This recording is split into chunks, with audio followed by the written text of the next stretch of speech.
Mesdames et messieurs, bonsoir et bienvenue dans ce journal. À bientôt la clôture du projet d'appui au perfectionnement de l'administration publique à la baie à Kindia. La dernière cohorte de 200 cadres intermédiaires est en formation depuis le 6 janvier dernier. Pour s'enquérir de l'état d'avancement des travaux, la chef du projet s'est rendue dans les préfectures concernées. La suite avec Mamadi Terna Kemsoko. À l'abbé, ils ne sont plus qu'à une dizaine de jours pour valider leur certificat. Après plus d'un mois de formation intense sur les différentes facettes de l'administration publique, les 100 cadres intermédiaires de la région reçoivent la chef du PAPAP, projet d'appui au perfectionnement de l'administration publique. Une évaluation à mi-parcours qui a permis à Serikbe Keïta d'écouter les auditeurs sur la qualité de la formation et la contribution des facilitateurs de l'Institut français de Guinée et de l'Institut national de formation et de perfectionnement. Nous apportons énormément de choses à ces nouveaux cadres et certains ont duré dans l'administration, mais sauf qu'il faut les apprendre un français de l'administration. Un français de l'administration, c'est les outiller à comment faire un PV, un procès verbal, un compte rendu, leur montrer la différence entre le PV et le compte rendu parce qu'ils l'écrivent toujours de la même façon. Et aussi leur apprendre à écrire une lettre administrative à format administratif et une lettre administrative à format personnel, leur faire la différence et leur montrer comment est-ce qu'on écrit un courrier et comment est-ce qu'on gère le courrier jusqu'à destination. Pendant ces 5 semaines, moi personnellement, mes capacités ont été renforcées parce qu'il y avait beaucoup de choses que je ne connaissais pas dans l'administration que j'ai connues à partir de cette formation. Je considérais mes collaborateurs comme si c'était des subordonnés, mais j'ai su que sans ces collaborateurs, aujourd'hui, je ne pourrais pas avoir le résultat au niveau de mon service. Le même exercice à Kindia, dans la capitale des agrumes, 100 autres cadres intermédiaires bénéficient de cette initiative du ministère du Travail et de la fonction publique. Sur le terrain, le constat de la mission de supervision est plus que satisfaisant.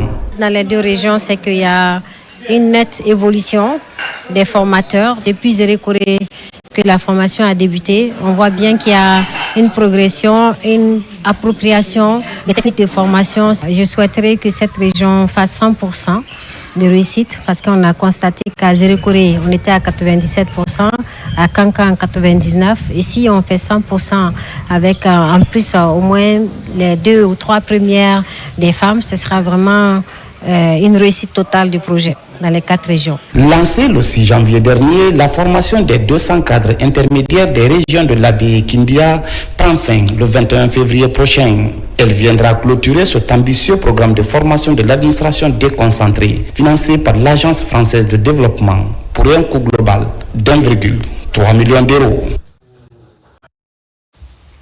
Inviter le secteur privé à se formaliser afin de participer au régime fiscal est l'objectif visé par la Direction générale des impôts.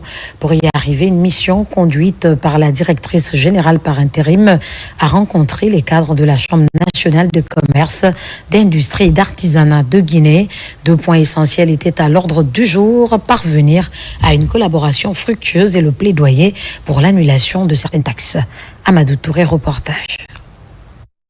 C'est une mission de la Direction générale des impôts qui est reçue à la Chambre de commerce, d'industrie et d'artisanat de Guinée. Au menu des débats, les voies et moyens pour une promotion du civisme fiscal et l'incitation à la formalisation des entreprises locales. L'objectif visé aujourd'hui, c'est de mettre un cadre de concertation pérenne entre la Direction générale des impôts et le secteur privé. Nous savons que la Chambre de commerce est la porte d'entrée du secteur privé.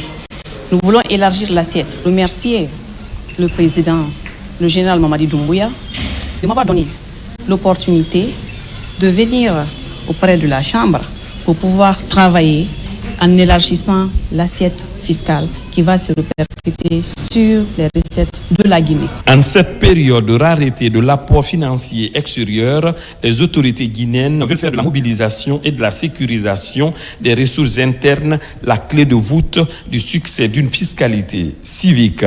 Cela nous démontre la reconnaissance d'une collaboration franche que la Chambre doit mettre en place avec cette Direction générale des impôts.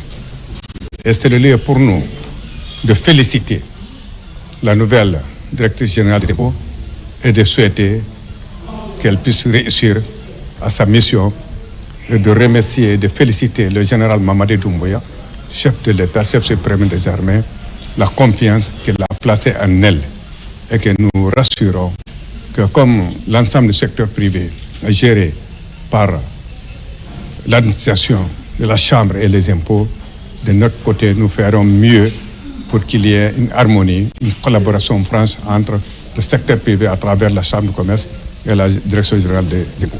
Ce déplacement des autorités de la Direction générale des impôts dans les locaux de la Chambre de commerce, d'industrie et d'artisanat de Guinée a été mis à profit par les responsables de la Chambre de formuler des doléances pour le maintien du taux de précompte à 10% et l'abandon définitif des pénalités de retard du paiement de l'IMF au titre de l'exercice 2025. Promotion de la paix et de la quiétude sociale. La Ligue guinéenne des secrétaires assistants et assistantes de direction vient d'organiser une lecture du Saint-Coran. La cérémonie a aussi permis d'évoquer la formation axée sur le renforcement de capacités afin de répondre aux exigences de la refondation. C'est un reportage de Amadou Baïlobari. C'est une lecture du Saint-Coran organisée par la Ligue guinéenne de secrétaires et assistants en prélude de la journée internationale des secrétaires et assistants de direction. Objectif: promouvoir la paix et la quiétude sociale pour soutenir les actions de développement du gouvernement de général Mamadi Doumbouya. Nous, les secrétaires de Guinée, nous savons qu'il y a des machines aujourd'hui, il y a l'informatique, il y a tout, mais rien ne peut remplacer la secrétaire. La secrétaire est le trait d'union entre le patron et le personnel. Nous, secrétaires de Guinée, notre métier, c'est un métier noble.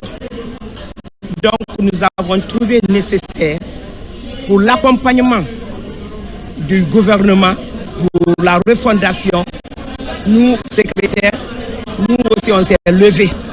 Parce que sans secrétaire, pas d'administration.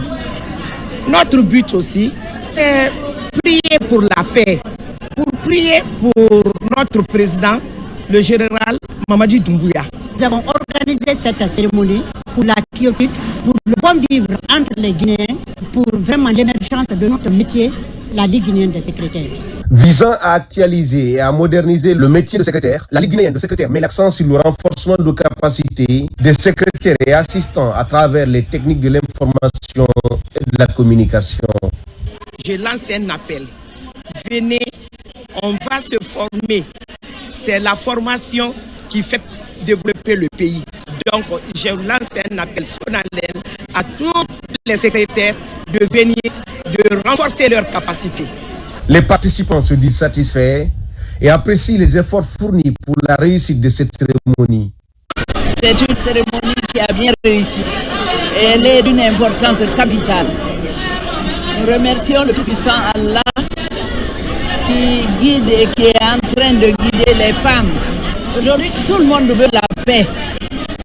Les femmes ont pris conscience et se sont dit que sans elles, il n'y a pas de paix. C'est elle qui donne la paix à la maison.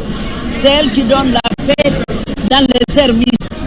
Aujourd'hui, ce sont les secrétaires qui se sont retrouvés là pour prier pour le pays, pour prier pour l'administration guinéenne, afin qu'elle réussisse. C'est la première fois dans l'histoire. Il y a beaucoup d'étrangers qui sont ici, entre nous. Chaque année, ils vont partir faire dans un autre pays. Cette fois-ci, ils disent que la Guinée, ils n'ont qu'à venir. Les chefs seulement, pour venir prier pour nous aussi. À rappeler que le 3e jeudi du mois d'avril de chaque année est consacré aux secrétaires et assistants de direction. Cette cérémonie en prélude de cette journée a eu lieu à la mosquée sénégalaise de Kaloum, en présence de plusieurs secrétaires et assistants. Célébration de l'an 46 de la révolution iranienne. L'événement a connu la présence des autorités guinéennes. La cérémonie a été coprésidée par le ministre des Affaires étrangères de la Guinée, Dr Maurice Sanda Kouyaté, Falilou Diallo, Abdul Karifa Keïta. C'est le jour qui marque le clou final de la révolution iranienne. L'appel à la conscience collective a été lancé par l'ayatollah Khomeini depuis la France dans les années 79. 46 ans après, cette victoire est toujours célébrée. Mais ces derniers temps, les différents régimes de Téhéran traversent des crises majeures. Qu'à cela ne tienne, la révolution tient toujours debout. Nous nous engageons à développer nos relations amicales et fraternelles avec tous les pays amis, y compris et surtout la République de Guinée, et nous espérons qu'à l'avenir, le volume de nos relations et de notre coopération dans les domaines économiques augmentera d'une manière digne et appropriée de relations intimes entre nos deux pays. À Conakry, les différents régimes ont toujours accompagné la République islamique d'Iran.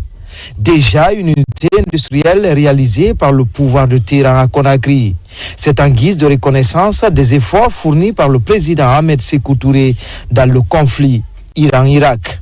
Une des preuves de notre coopération avec vous, c'est qu'aujourd'hui, l'un des ministères les plus prestigieux en termes de bâtiments, je dis bien sûr, en termes de bâtiments, c'est notre département, le ministère des Affaires étrangères. Cet immeuble, cet édifice, ce building a été offert gracieusement par la République islamique d'Iran. C'est pourquoi je voudrais vous encourager, vous féliciter au nom du chef de l'État, le général d'armée Mamadi Doumbouya, qui m'a chargé de vous présenter particulièrement ces félicitations à vous, à votre peuple et à votre président Massoud Pezeshkian, qui aide aujourd'hui à la tête de ce pays, la République islamique, à être résiliente et à faire face à son développement. Encore une fois, bonne fête. Au cours de la célébration de la fête nationale de ce pays, frères et amis, les volontés exprimées par les deux présidents guinéens et iraniens ont été partagées de part et d'autre. Conakry et Téhéran comptent mieux élargir cette coopération dans le domaine économique. Des voyages sont annoncés pour accompagner les acteurs économiques locaux. Signature d'une convention de partenariat entre le Comisgi et le CHU Donka. Pour l'occasion, la deuxième dauphine Miss Guinée, à la fois Miss Guinée-Canada, a été levée au rang d'ambassadeur du dit centre. Il sera question de connecter la Guinée à de grands hôpitaux canadiens. Autre précision avec Mohamed Trois Camara. Dans cette salle, Aïcha Traoré, Miss Guinée-Canada et deuxième dauphine 2024, signe une convention avec la Direction générale de l'hôpital national et sous-régional de Donka. L'engagement porte sur la lutte contre la drépanocytose. Nous sommes très heureux de recevoir la deuxième dauphine de Miss Guinée qui s'associe à l'hôpital national Donka pour l'ouverture d'un centre de drépanocytose dans cet hôpital, dans cet établissement. Comme vous le savez, l'hôpital national Donka, c'est l'un des plus grands CHU de la Guinée. Donc, offrir ce centre à nos populations, c'est quelque chose qui s'inscrit dans notre mission, c'est-à-dire l'amélioration de la qualité des soins pour la population guinéenne. Cette collaboration, pour moi, évolue dans le domaine de l'amélioration des soins de la drépanocytose en Guinée. Et aujourd'hui, on a fait un pas de géant. Et je souhaite vraiment remercier Donka d'avoir placé leur confiance en moi et d'être honoré de pouvoir être aux côtés d'un hôpital qui se positionne comme leader. Les autorités administratives du dit centre hospitalier veulent que Aïcha Traoré soit la porte-parole de la Guinée afin d'intensifier la lutte contre la drépanocytose à travers le monde. Nous remercions bien le président de la concession, Miss Guinée et Canada également, pour cette initiative de doter l'hôpital d'un grand centre pour la prise en charge des drépanocytaires. Nous savons que c'est un grand problème de santé au niveau national vu la consanguinité qui ne va pas aller en aidant le taux de drépanocytaires en Guinée. Donka, l'hôpital où je travaille en ce moment, va héberger un centre de la drépanocytose. C'est vraiment... Je suis à fond en train de travailler d'arrache-pied avec toute l'équipe de coordination pour pouvoir mettre en place ce centre. Depuis son élection comme troisième beauté guinéenne 2024, elle est sur le terrain avec son bâton de pèlerin pour une diplomatie offensive et pour mener à bien la lutte contre la drépanocytose. D'où sa présence chez les ministres de la Santé et celle de l'Action sociale. Pour finir, la structure Banfele Communication vient d'organiser la 3e édition de l'émission Africa Dance animée par Amadou Banfele Diallo. Ce promoteur engagé suit les pas de ses aînés en apportant sa touche particulière à l'émission. Voyons tout cela avec son Assagno. Bienvenue dans Africa Dance sur Radio Guinée. L'émission Africa Dance de la RTG occupe une place de choix dans le paysage médiatique, culturel et musical guinéen. La structure Banfele Communication vient avec la 3e édition radio-spectacle de l'émission Africa Dance. La salle Malik Condé de l'université Kofi Annan a abrité l'événement. Moi, j'ai repris l'émission d'il y a 3 ans. C'est aussi une manière de saluer la mémoire de nos devanciers. Je vais citer par là Ali Badra qui était à BD et qui est d'ailleurs l'initiateur de cette émission, malheureusement qui nous a quitté le 4 mai 1996. Après lui, il y a eu Moussa Mara, un brillant journaliste, un excellent animateur qui nous a quitté également le dimanche 25 mai 2008 à La Havane.